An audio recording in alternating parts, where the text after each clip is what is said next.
Hi, welcome to plot 13, video number 15. As you can see, I'm not on the allotment today. Rue's playing and banging about quite a bit. So while he's playing, I'm getting some planning done for how we want to lay the plot out. So I thought I'd talk about some of the ideas that I'm looking at and thinking about. I mean, one of the big ones for the plot is lighting. Which areas are going to be shaded, which areas are not shaded. Certain plants obviously prefer shaded areas, certain ones don't. Since we've been on the plot a few months, we're starting to get a good idea of which areas are going to stay shaded. We're also looking along the one edge of where we're thinking about planting the fruit trees, hawthorn and hazel. That will obviously create a shaded area. Water, we've got a trough on the site and we're going to be looking at collecting rainwater. So that's something that we need to look at and work on. We're planning paths and where the beds are, where we're going to put hugelkultur mounds, things like that. So I'm slowly drawing out a layout of the plot and a layout of where I would like things to be. The soil, I've got to test. I'll find out what the pH of the soil is, see if there's different pHs in different areas, see whether it's more clay or more mud based. So we'll do a couple of videos on how the easy ways to test soil, how you can look at it, how you can work that out.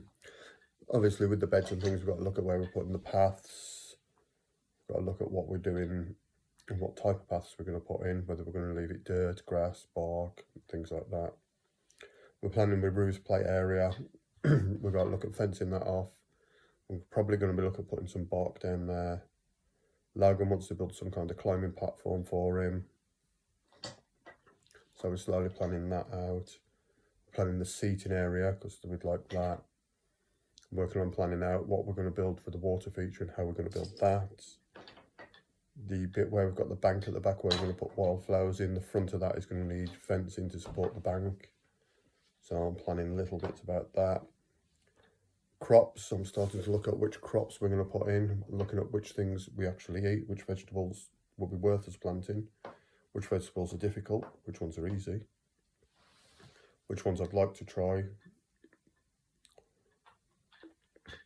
So we're looking at some recipes. I'm looking at things like canning methods, pickling methods and other preserving methods. So ways that when we do finally grow the crops, we can keep them and store them for long term. So we're slowly planning on using this to first supplement what we buy from supermarkets and then to eventually replace a lot of it with what we've grown. I'm planning on reading up a lot more on companion planting as well, so things like planting sweet corn and squash and that style of planting. Watching a lot of videos on no-dig methods and the various forms of that. It's kind of compost making because we want to try and make our own compost. But from everything I've read and everything I've seen, it's quite difficult to make enough compost for your own site, especially if you're using no-dig. So we're also going to try traditional dig and mulch methods and see which ones not only yield the most, but also which ones are the most economically and environmentally viable. Because if we're bringing in loads of mulch from places and loads of compost from other places, as opposed to making our own, we've got to look at the transport costs and everything else with that. I want to discuss with some local arborists about the potential to get some bark instead of buying mass-produced stuff from other places. What else are we planning? Planning all sorts. Looking at using some reclaimed bits and pieces around where we can. Try to recycle as much as possible. So we're looking at what we've already got on the site, what we've got at home, and what we can obtain to try to keep the mass recycling to keep that bit economically viable. Sorry, I'm holding my phone, so the camera's wobbling about a bit. And obviously, Ruby's also telling you what he's planning on doing on the site. What are you doing? What are you going to make? Them? Okay. There we go. He has less of a clue than me. What other things we're looking at? We're looking at quite a lot at the moment. There's that many different bits and pieces to look at that it gets quite daunting. So we're trying to break things down at pieces at a time, work out what we're doing here, what we're doing there. We're looking at a lot of the timber that we've got on site, the tree cut-offs and everything else. We've got to plan what we're doing with those. We're still waiting about a skip to get rid of the rubbish because supposedly there's a shortage at the moment, so it's quite difficult to get hold of them.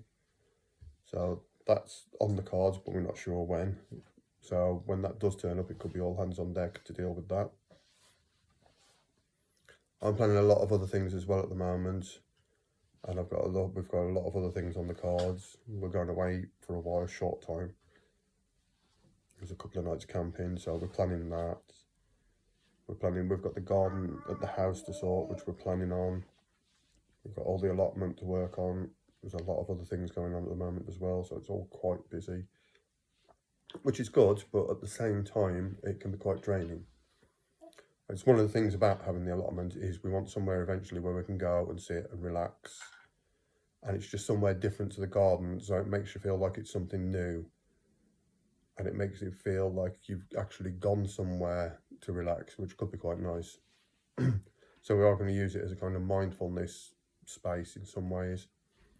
I'm reading up a lot on forest bathing at the moment because I'm looking at moving into that as a potential career.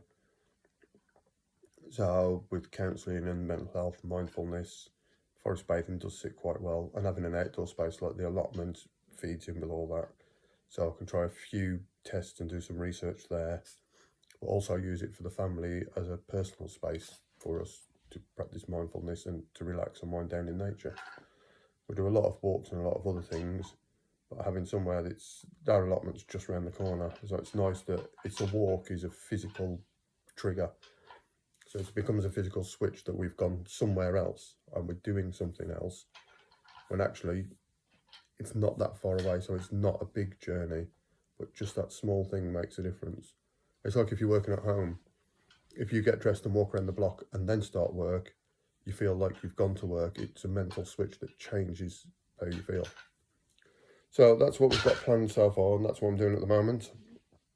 Please don't forget to like, subscribe, hit the notification bell. Check out our Ko-fi page where you can donate if you want. There'll be also a link to the Amazon link for the t-shirts.